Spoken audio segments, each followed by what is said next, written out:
आज थिला सोमवार तो पीजी रे हितिला नॉर्मल भात आउ मु नहीं आसली अल्प भात कहीं बेस खाने इच्छा नाला तापर मुझे आसली दुटा रुटी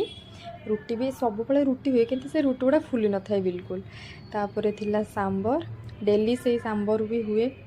मु बिल्कुल नहीं केबे भी से सांबर तापर आज टीला बैगण तरकारी गोटा बैगण तो मुझे नहीं आसली बैगण तरकारी रुटी टी भात आ मु घर आनी मिक्सचर टिके तो से मिक्सचर आ भात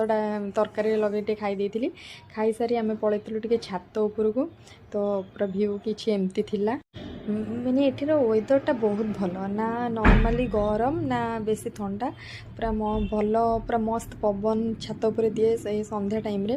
आठी तो टिके जल्दी डिनर कर दियंते समस्ते तो से खाई पी आम टे छात उपरकू पलैलु छात उपर खाई सारिके माने 10-15 मिनट भाया चलिकी से आम शोयापी आसू तो भ्यू किसी एमती पूरा थिला तो बढ़िया लगुला देखिले सब नजारा।